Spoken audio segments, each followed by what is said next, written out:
পথ দেখে পথ দেখাই এই স্লোগানকে সামনে রেখে বস্তুনিষ্ঠ সংবাদ উপস্থাপনা করে আসছে voice of democracy VOD Bangla. VOD বাংলার সবচেয়ে জনপ্রিয় অনুষ্ঠান ভিওডির রাজকথন। আমরা এখানে কথা বলি সমসাময়িক রাজনীতি, অর্থনীতি এবং সকল বিষয় নিয়ে। শুধুমাত্র সমাজের ক্ষমতাসীন বা বিত্তবান নয়, সকল শ্রেণী পেশা এবং মতাদর্শের মানুষেরই কথা তুলে ধরি আমরা। ভিওডির রাজকথনে আজকে আমাদের সাথে অতিথি হিসেবে যুক্ত আছে বাংলাদেশ জাতীয়তাবাদী ছাত্রদল কেন্দ্রীয় সংসদের যুগ্ম সাধারণ সম্পাদক রাজু আহমেদ। আমরা তার সাথে কথা বলবো সমসাময়িক বেশ কিছু বিষয় নিয়ে। ভাই কেমন আছেন? আছি আলহামদুলিল্লাহ, আপনি কেমন আছেন? আমরা জানি দীর্ঘদিন ধরে আপনি ছাত্র রাজনীতির সাথে যুক্ত আছেন, ছাত্র রাজনীতির বিভিন্ন চড়াই উতরাই পার করেছেন এবং 5 আগস্ট যে একটি পট পরিবর্তন হয়েছে এরপর আসলে ছাত্র রাজনীতির প্রেক্ষাপট কেমন দেখছেন? আসলে বিগত 17 বছর ধরে শুধুমাত্র বিরোধী মতের কারণে, বিরোধী ছাত্র সংগঠনের রাজনীতি করার কারণে আমরা প্রত্যেকটি ক্যাম্পাসে, ঢাকা বিশ্ববিদ্যালয় থেকে শুরু করে সারা বাংলাদেশের যতগুলো ক্যাম্পাস আছে, ছাত্রদলের প্রতিটি নেতাকর্মী কম বেশি নির্যাতিত। আমরা যে পরিমাণ জুলুম এবং নির্যাতনের শিকার হয়েছি এটা আসলে অবর্ণনীয়। এই ঢাকা বিশ্ববিদ্যালয় ক্যাম্পাসে ছাত্র রাজনীতি করার কারণে আমি ঢাকা বিশ্ববিদ্যালয়ে 11-12 সেশনে ভর্তি হয়েছিলাম। আমাদের 12 সাল থেকে আমাদের ক্লাস শুরু হয়েছে। আমরা কখনোই শুধুমাত্র ছাত্র রাজনীতি করার কারণে আমরা হলে থাকতে পারিনি, হল থেকে আমাদেরকে বের করে দেওয়া হয়েছে। ক্যাম্পাসে অ্যাক্টিভ ছাত্র রাজনীতি করার কারণে এই ক্যাম্পাসে আমার উপরে 5 বার হামলা করা হয়েছে এবং 2015 সালের 8 ফেব্রুয়ারি বক্সিবাজার থেকে আমাদেরকে ছাত্রলীগ ধরে মেরে পুলিশকে হাতে দিয়েছে এবং ওইখান থেকে পুলিশকে দিয়ে 50,000 টাকা ডিএমপি কমিশনার থেকে পুরস্কার নিয়েছে। আমরা 6 মাস 27 দিন দীর্ঘদিন জেলে ছিলাম। অসুস্থ অবস্থায় মেরে আহত করা হয়েছিল, চিকিৎসাও করা হয়নি, জামিন হয়নি, দীর্ঘ টানা 6 মাস 27 দিন জেলে ছিলাম। জেল থেকে বের হওয়ার পর 15 সালে বেরোলাম। তারপরে আবার ওই সময় জেলে যখন ছিলাম তখন আমার 7 সেমিস্টার চলতেছিল। আমি জেলখানায় 7 সেমিস্টার পরীক্ষা দিয়েছি, অনেক কষ্ট করে সব কিছু ম্যানেজ করে পরীক্ষা দিয়ে 7 সেমিস্টার জেলখানাতে।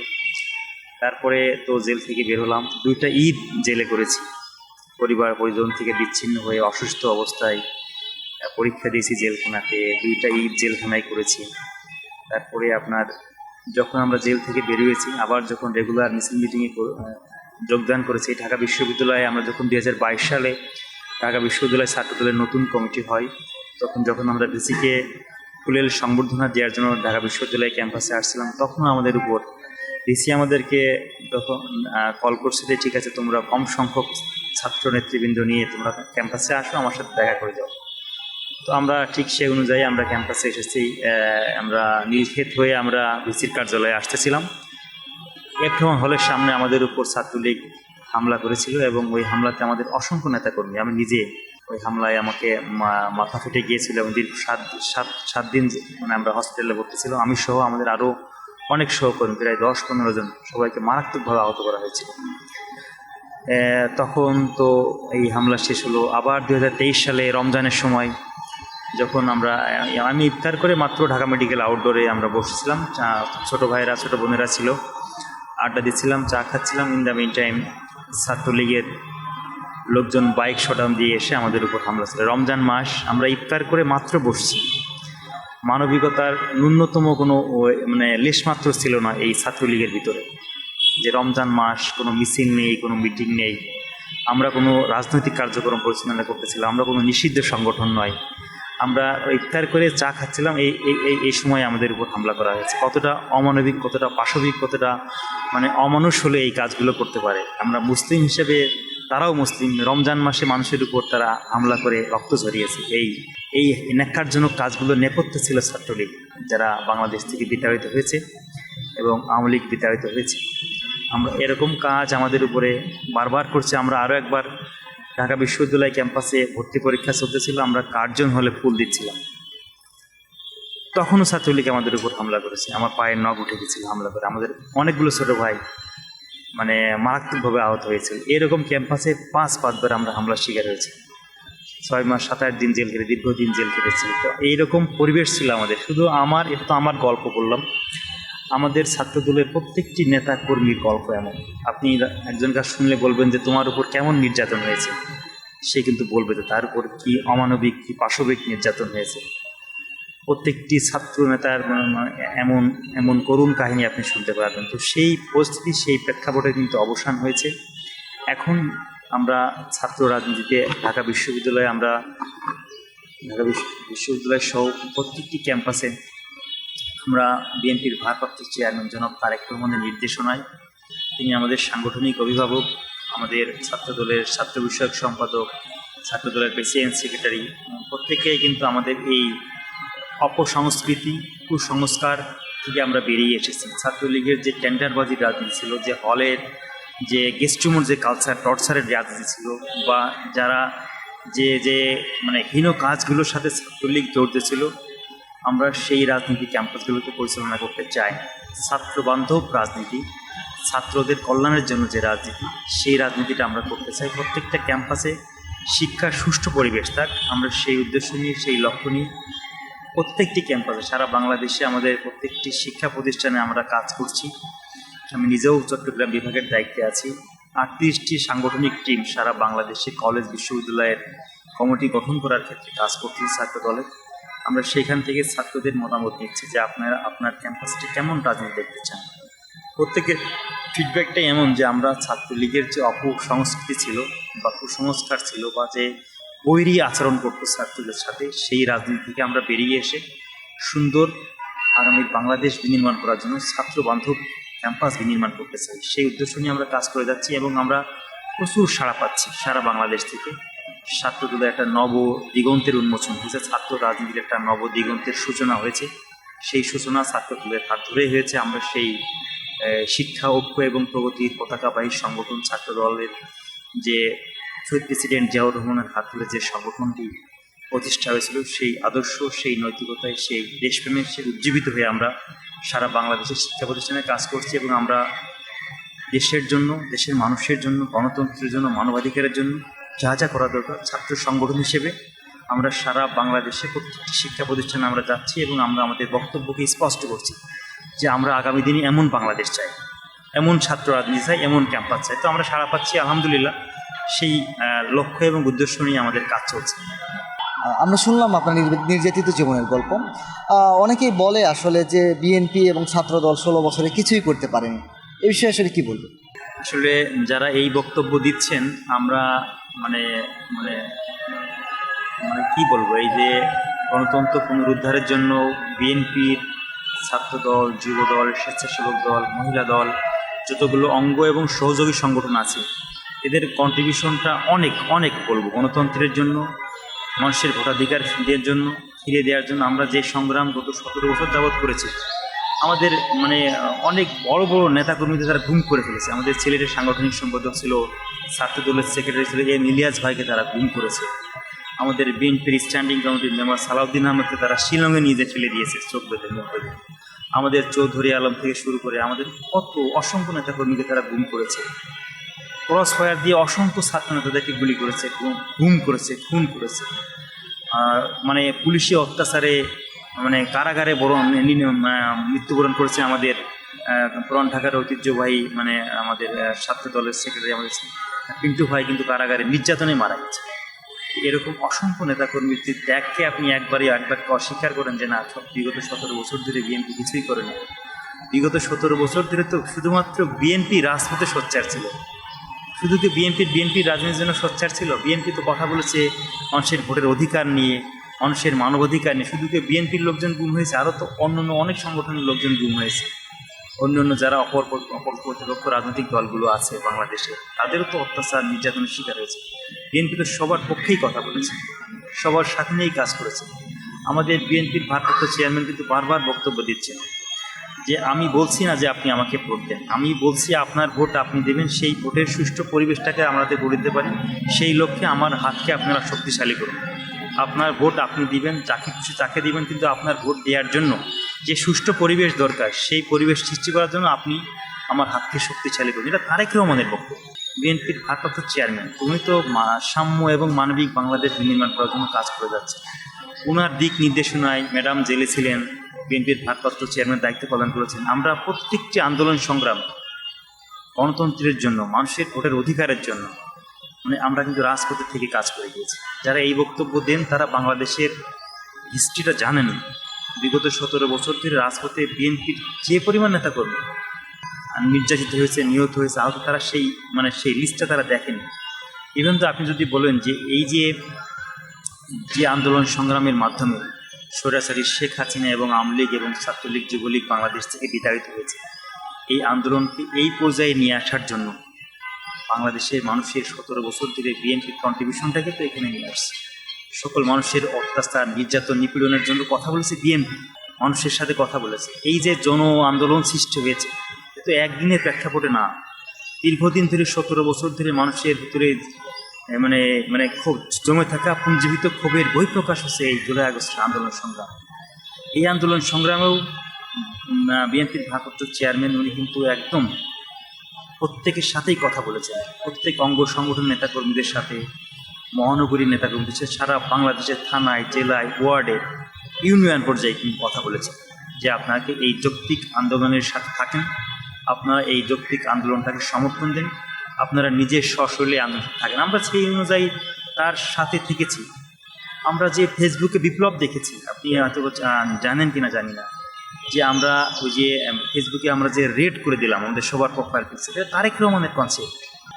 উনি বলেছেন যে এটা মানে আপনারা সবাইকে মানে রক্ত কিন্তু তখন মানুষ মারা যাচ্ছে, বাংলাদেশ রক্তে মানে মানে প্রতিদিন মানে শত শত মানুষ মারা যাচ্ছে, এর প্রতিবাদে কিন্তু আমরা ফেসবুকে রেড কাভার করে দিয়েছি। এটা তারেক রহমানের কনসেপ্ট। তো আমাদের প্রত্যেকের তো এটা মানে জানা উচিত যে আমাদের কী কী কন্ট্রিবিউশন ছিল এই আন্দোলন সংগ্রামে। ছাত্র দলের একক সংগঠন হিসেবে 142 জন শহীদ হয়েছে রাজপথে, পুলিশ সম্মত হয়েছে। ছাত্র মানে প্রথম দিকে যারা শহীদ হয়েছেন, শহীদ ওয়াসিম, শহীদ মুগ্ধ, শহীদ আবু সাইদ, যে আইকনিক শহীদগুলো বলা হয়, যারা শহীদদের প্রতিনিধিত্ব করছে, এই শহীদদের ভিতরেও ছাত্র দলের একজন শহীদ আছে। সারা বাংলাদেশের সবচেয়ে একক সংগঠন হিসেবে আমাদের শহীদের সংখ্যা বেশি। তো যারা এই কথাগুলো বলেন তারা আসলে ইতিহাসটা জানেন না। আমরা তাদেরকে অনুরোধ করব যে আপনারা এই ইতিহাসগুলো পড়ে আসেন, দেখেন যে আমাদের রাজপথে কী অবদান ছিল, কী কন্ট্রিবিউশন ছিল। আমরা আপনাদের জন্যই কাজ করেছি, কোনো সংগঠন না, একক সংগঠন হিসেবে বিএনপি এবং তার অঙ্গ এবং সহযোগী সংগঠন আমরাই রাজপথে ছিলাম, আমরা কাজ করে গিয়েছি। আমি একটু অন্য প্রসঙ্গে যেতে চাই। আপনি জানেন যে অন্তর্বর্তীকালীন সরকার 9 মাসের মতো সময় ধরে বাংলাদেশ পরিচালনা করছে। সেক্ষেত্রে তারা কিন্তু একটি সংস্কারও চলমান রেখেছে। সংস্কার কার্যক্রম কতটুকু লক্ষ্য করছেন?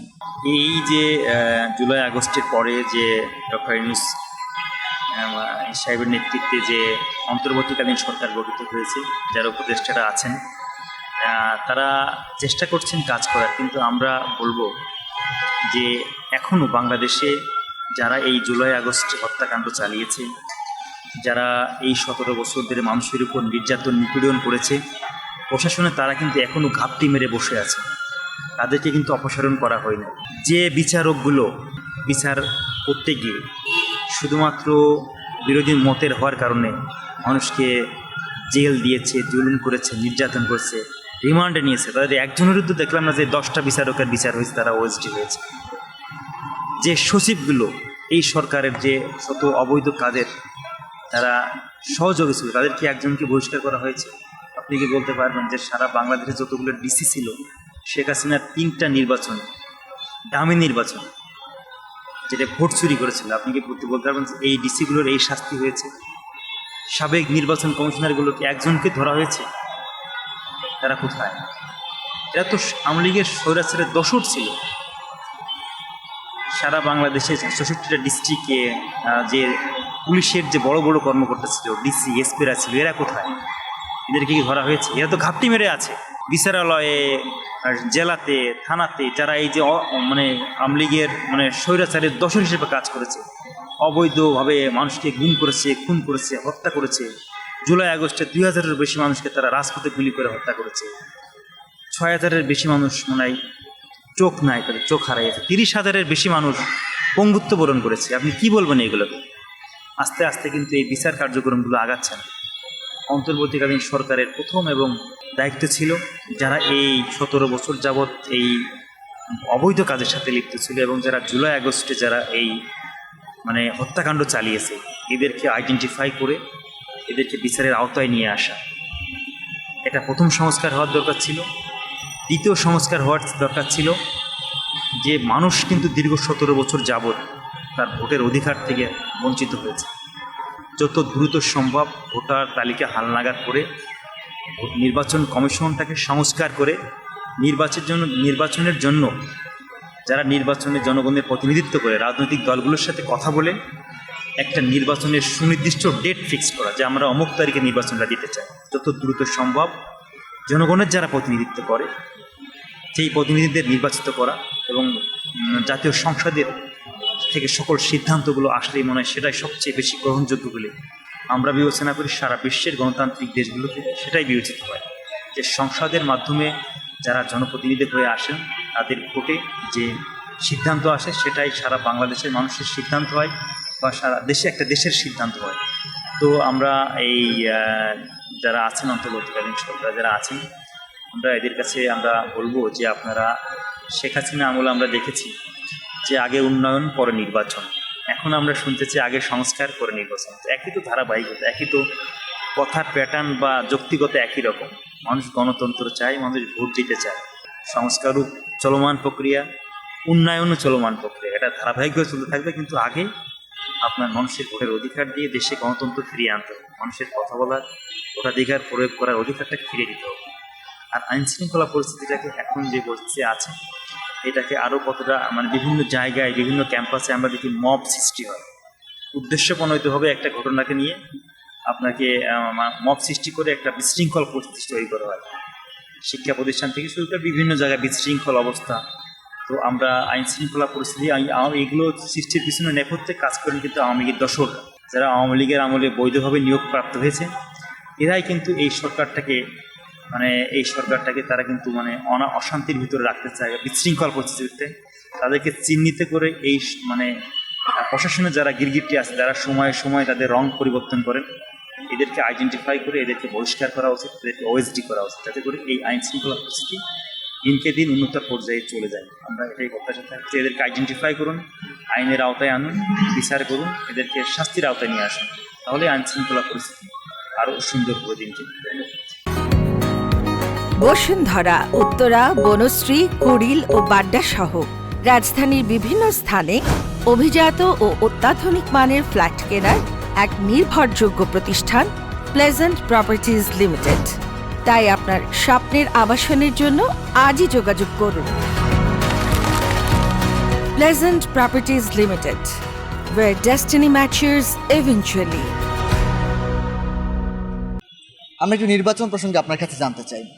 আমরা দেখেছি যে বিভিন্ন রাজনৈতিক দল যখন আসলে নির্বাচনের কথা বলে, বিশেষ করে জামায়াত ইসলামী কিন্তু 300 আসনে প্রার্থী ঘোষণা করেছে এবং তারা প্রচারণা চালাচ্ছে। জাতীয় নাগরিক পার্টিও কিন্তু বিভিন্নভাবে প্রচারণা চালাচ্ছে, গণ অধিকার পরিষদ থেকে শুরু করে বিভিন্ন রাজনৈতিক দলই নির্বাচনের প্রচারণা শুরু করেছে। সেই জায়গা থেকে আসলে বিএনপি যখন নির্বাচনের কথা বলছে, তখনই একদল লোক বলছে বিএনপি শুধু নির্বাচন করে। এ বিষয়ে কি বলবেন? আমরা তো মানুষের ভোটের অধিকার ফিরিয়ে দেওয়ার কথা বলছি। বিএনপি নির্বাচনের কথা হচ্ছে সব দল, সব মানুষ। আপনি আজকে রাস্তায় নেমে 10 জনকে জিজ্ঞাসা করুন যে আপনি কি আপনার ভোট দিতে চান নাকি আগে সংস্কার চান। আমি বলবো যে ভাই, আমার ভোটটা দিয়ে আমি যাকে জনপ্রতিনিধি তৈরি করব সেই সংস্কারটা এসে করুন। ভোট চাওয়া মানুষের মৌলিক অধিকার, ভোটটা মানুষের মৌলিক অধিকার। মানুষ ভোট দিবে, ভোট দিয়ে যে জনপ্রতিনিধি নির্বাচন করবে সেই তাদের এলাকার উন্নয়ন করবে, সংস্কার করবে চলমান প্রক্রিয়ার মাধ্যমে। আপনি বললেন যে আরও যে 2টা দলের কথা উল্লেখ করলেন বা আরও দলের কথা বললেন, আমরা চাই একটা সুষ্ঠু ভোটের মাধ্যমে। আমরা বলছি না যে আমাদেরকে ভোট দিন, যারা যে এরিয়াতে যোগ্য প্রার্থী আপনারা খুঁজে পান আপনারা তাদেরকে ভোট দিন, ভোট দিয়ে আপনার জনপ্রতিনিধি নির্বাচন করুন এবং তারাই এসে আপনার কথা সংসদে বলুন। 300 আসনে অনেক দল এমপি ইলেকশন ক্যান্ডিডেট দিবে, ওয়েলকাম। তারা যদি ভোটে জয়লাভ করে এসে তাদের আমরা সাধুবাদ জানাচ্ছি। কিন্তু একটা প্রতিযোগিতার মাধ্যম দিয়ে, একটা নির্বাচনের মাধ্যম দিয়ে আপনারা আসেন, যতদিন ইচ্ছা আপনি বারবার যদি জনগণ আপনাকে নির্বাচিত করে আপনি ক্ষমতা চালান, সমস্যা নাই। তো যে ভোট চাইলেই যে সবাইকে বিএনপিকে বলছে যে তারা সংস্কার না আছে ভোটটা চাচ্ছে, আমরা তো সংস্কার করার জন্যই ভোট চাচ্ছি। বিএনপির ভারপ্রাপ্ত চেয়ারম্যান কিন্তু এই 5 আগস্টের আগেই কিন্তু উনি 31 দফা দিয়েছিলেন রাষ্ট্র সংস্কারের মেরামতের যে রূপরেখা দিয়েছিলেন 31 দফা। আমাদের সংস্কার, আমরা নির্বাচিত হয়ে ভোটের মাধ্যমে আমরা যদি সংসদে একক সংখ্যাগরিষ্ঠতা নিয়ে যদি আমরা বিএনপি ক্ষমতায় আসি, তাহলে আমরা কী সংস্কার করবো আমরা তো বলে দিয়েছি। সংস্কার তো চলমান প্রক্রিয়া, কিন্তু নির্বাচন তো নির্দিষ্ট সময়ের ভিতরে হতে হয়। নির্বাচন হতে হবে, সংস্কার চলমান প্রক্রিয়া থাকবে। আমরা চাই আগে নির্বাচনটা হোক, তারপরে সংস্কার চলমান প্রক্রিয়া এগুলো হতে থাকবে, যারা জনপ্রতিনিধি হবে এরাই করতে থাকবে। সর্বশেষ আপনার কাছে যে বিষয়টি নিয়ে জানতে চাইবো সেটি হচ্ছে আওয়ামী লীগ ইস্যুতে আপনাদের অবস্থান কি থাকবে, আওয়ামী লীগ বাংলাদেশের রাজনীতি করবে কিনা, এবং আওয়ামী লীগ পুনর্বাসনে কে বা কারা সবচেয়ে বেশি সহযোগিতা করছে? দেখুন, আওয়ামী লীগের বিষয়ে কিন্তু বাংলাদেশের জনগণ, হাইকোর্ট কিন্তু রায় দিয়ে ছাত্রলীগকে নিষিদ্ধ করেছে। হাইকোর্টের আদালতের রায়ের মাধ্যমে কিন্তু ছাত্রলীগ বাংলাদেশের নিষিদ্ধ সংগঠন হিসেবে কিন্তু প্রকাশ পেয়েছে। বাংলাদেশের মানুষ চায় যে আওয়ামী লীগও নিষিদ্ধ, এটা মানুষের প্রত্যাশা। কারণ তারা 17 বছর যাবৎ সর্বশেষ জুলাই আগস্টের যে হত্যাকাণ্ড চালিয়েছে, যে বর্বর যে অমানবিক আচরণ বাংলাদেশের জনগণের সাথে করেছে, এটা কেউই চায় না যে এই আওয়ামী লীগ রাজনীতি করুক। বাংলাদেশের জনগণের প্রত্যাশা যে আওয়ামী লীগ, জনগণ এই সিদ্ধান্ত। ছাত্রলীগের বিষয়ে কিন্তু আদালত যেমন রায় দিয়ে দিয়েছে, হয়তো বাংলাদেশের জনগণ চাইলে আওয়ামী লীগের বিষয়ে মানুষ রায় দিয়ে দেবে যে এরা রাজনীতি করতে পারবে কিনা। জনগণ তো অলরেডি রায় দিয়ে দিয়েছে, তাদেরকে বাংলাদেশ থেকে বিতাড়িত করেছে। তার নেত্রী পালিয়ে গেছে ইন্ডিয়াতে, অবৈধভাবে আছেন। কীভাবে তিনি আছেন সারা বাংলাদেশের মানুষ জানে, অবৈধভাবে তিনি ইন্ডিয়াতে আছেন। অথচ আপনি অন্য দিকটাকে খেয়াল করুন, বাংলাদেশের তিনবারের প্রধানমন্ত্রী আপসহীন দেশনেত্রী বেগম খালেদা জিয়া, তাকে কিন্তু মিথ্যা এবং ভুয়া মামলায় জেলে পাঠানো হয়েছে। তাকে কিন্তু বারবার বলা হয়েছে আপনি বাংলাদেশ ত্যাগ করে চলে যান। তিনি দেশের স্বার্থে, দেশের মানুষের স্বার্থে, গণতন্ত্রের স্বার্থে কিন্তু দেশ থেকে কিন্তু পালিয়ে যান। দীর্ঘ 2 বছর এই নাজিমুদ্দিন রডে পরিত্যক্ত একটা কারাগারে কিন্তু তাকে আটকে রাখা হয়েছে। তিনি এই কারাগার থেকে অসুস্থ হয়ে গেছেন। 2টা ঘটনা আপনি পারস্পরিক মিলান, যে একটা দেশের প্রধানমন্ত্রী, অবৈধ প্রধানমন্ত্রী পালিয়ে ইন্ডিয়া চলে যাচ্ছে বিমানে করে, আর একটা প্রধানমন্ত্রী যিনি ছিলেন জনগণের ভোটে নির্বাচিত প্রধানমন্ত্রী, তিনি কিন্তু কাতারের আমির কিন্তু তাকে এয়ার অ্যাম্বুলেন্স পাঠিয়েছে। যে গণতন্ত্রের কি সৌন্দর্য, গণতন্ত্রের কি মর্যাদা, তারা কিন্তু বাইরের দেশ কিন্তু বুঝে। শেখ হাসিনাকে পালিয়ে যেতে হয়েছে 6 মাস আগে আপনার ইন্ডিয়াতে অবৈধভাবে। আর অপরদিকে দেখবেন বেগম খালেদা জিয়াকে চিকিৎসার জন্য কিন্তু কাতারের আমির এয়ার অ্যাম্বুলেন্স পাঠিয়েছেন। সেই এয়ার অ্যাম্বুলেন্সে কিন্তু আবার 6 তারিখে দেশে নামবেন বেগম খালেদা জিয়া। সম্মান দেওয়ার মালিক আল্লাহ তাআলা। আপনি চাইলেই একজন মানুষকে মেরে ফেলতে পারবেন না, চাইলেই একজন মানুষকে অবমাননা করে তার সম্মানটাকে নিয়ে নিতে পারবেন না। বাংলাদেশের মানুষ সারা বিশ্ব দেখেছে যে অবৈধ প্রধানমন্ত্রী কী করেছে, আর ভোটে নির্বাচিত প্রধানমন্ত্রী, বারবার জনগণের ভোটে নির্বাচিত প্রধানমন্ত্রী, তিনি যার জীবন দশায় কখনো ভোটে পরাজিত হন, তাকে সারা বিশ্বের মানুষ কীভাবে সংবর্ধনা দিয়েছে, কীভাবে তাকে সম্মানিত করেছে। এটাই বিএনপি এবং এটাই আওয়ামী লীগের পার্থক্য। সম্মানের জায়গায়, মর্যাদার জায়গায়, মানুষের পক্ষে কথা বলার জায়গায়, এটাই আছে আওয়ামী লীগ এবং বিএনপির পার্থক্য। আমরা জনগণের দল, জনগণের সাথে নিয়েই, জনগণের ভোটের মাধ্যমেই আমরা ক্ষমতায় এসে আমরা মানুষের ভাগ্যের পরিবর্তন করতে চাই, আমাদের দেশটাকে পরিবর্তন করতে চাই। এবং বিএনপির ভারপ্রাপ্ত চেয়ারম্যান জনাব তারেক রহমানের নেতৃত্বে আগামী দিনে সাম্য এবং মানবিক বাংলাদেশ বিনির্মাণ করতে চাই, যে বাংলাদেশে মানুষ তার ভোটের অধিকার থাকবে, তার বাক স্বাধীনতা থাকবে, গণমাধ্যমের স্বাধীনতা থাকবে। আপনি দেখবেন একদিন আগে গণমাধ্যমের স্বাধীনতার জন্য কিন্তু, সংবাদ মাধ্যমের স্বাধীনতার জন্য তারেক রহমান দেখবেন একটা কার্টুন শেয়ার করছে। ওটা বিএনপির কাউন্সিল নিয়ে ব্যঙ্গাত্মক কার্টুন ছিল। ওটা উনি ওনার ভেরিফাইড ফেসবুক আইডি থেকে শেয়ার করেছে। তার মেসেজটা কিন্তু বুঝতে হবে আপনাদের, যে আপনি গণতান্ত্রিক দেশে, আপনি সাংবাদিক, আপনি যৌক্তিক সমালোচনা করতে পারবেন। আপনার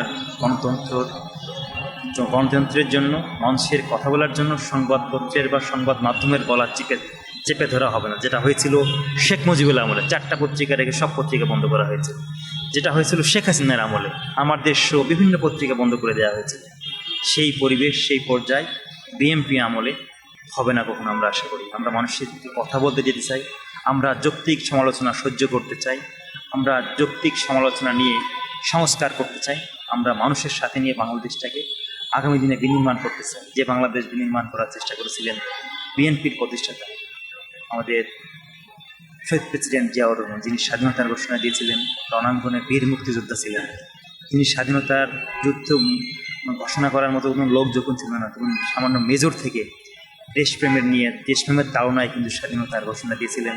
ঘোষণা দিয়েই কিন্তু থেমে থাকেননি উনি, কিন্তু রণাঙ্গনে বীর মুক্তিযোদ্ধা, সেক্টর কমান্ডার ছিলেন, দেশকে স্বাধীন করেছেন।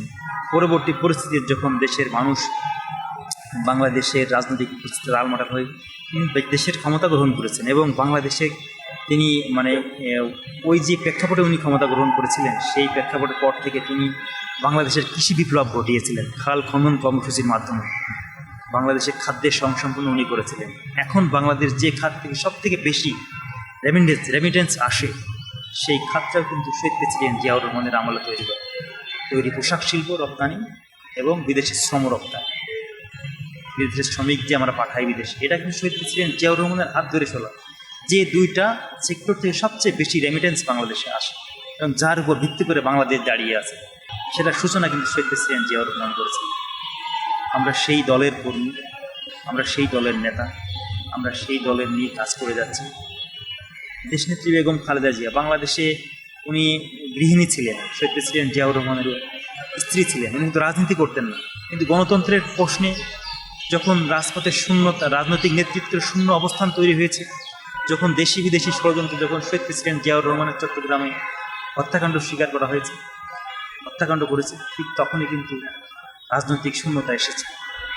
দেশের স্বার্থে, দেশের মানুষের গণতন্ত্রের স্বার্থে দেশনেত্রী বেগম খালেদা জিয়া কিন্তু স্বৈরাচারী এরশাদ বিরোধী আন্দোলনে রাজপথে ছিলেন।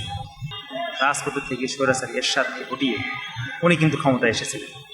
তারপরে এই যে পরিস্থিতিতে আবার যে জুলুম নির্যাতন চলল বাংলাদেশ শুধু না, পৃথিবীর বিশ্বে এমন লোকের সংখ্যা বিরল, যার বাবা ছিল প্রেসিডেন্ট, মা ছিল প্রধানমন্ত্রী, জনগণের ভোটে তাদেরকে সুযোগ্য সন্তান বিএনপির ভারপ্রাপ্ত চেয়ারম্যান তারেক রহমান।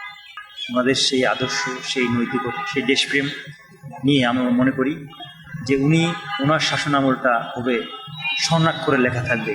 বাংলাদেশে যে ভোট হবে আগামী দিনে, যে ভোটে উনি প্রধানমন্ত্রী হবেন, আর উনার যে ভিশন এবং যে মিশন উনি যদি সাকসেসফুল করতে পারেন, তাহলে উনার আমলের বাংলাদেশ অনেক অনেক এগিয়ে যাবে আশা করতেছি। উনি যে বাংলাদেশ বিনির্মাণ করতে চান, সেই বাংলাদেশের বিনির্মাণে তার সারথি হিসাবে আমরা রাজপথে থেকে তার সিদ্ধান্তকে বাস্তবায়ন করতে চাই, কাজ করে দিতে চাই। এটাই আমাদের প্রত্যাশা। এবং আগামী বাংলাদেশ হবে সাম্য এবং মানবিক বাংলাদেশ, যে বাংলাদেশের মানুষ স্বাধীনভাবে তার একজন রাষ্ট্রের যে নাগরিকের যে অধিকার থাকে, রাষ্ট্রের নাগরিক তার সেই অধিকার ভোগ করতে পারবে। তার সেই অধিকার প্রতিষ্ঠা করার জন্য বিএনপির ভারপ্রাপ্ত চেয়ারম্যান তারেক রহমান কাজ করে যাচ্ছেন। আমরা তার সাথে আছি। বাংলাদেশ জিন্দাবাদ, বাংলাদেশ জাতীয়তাবাদী ছাত্রদল জিন্দাবাদ, তারুণ্যের অহংকার ইসমাইল তারেক রহমান জিন্দাবাদ। ধন্যবাদ আপনাকে ভিওডি বাংলার সাথে সময় দেওয়ার জন্য। দর্শক, আপনাদেরকেও ধন্যবাদ জানাচ্ছি ভিওডি বাংলার জনপ্রিয় অনুষ্ঠান ভিওডির রাজকথনের সাথে থাকার জন্য। দেখা হবে পরবর্তী কোনো আরেকটি পর্বতে। ততক্ষণ পর্যন্ত ভালো থাকবেন, সুস্থ থাকবেন।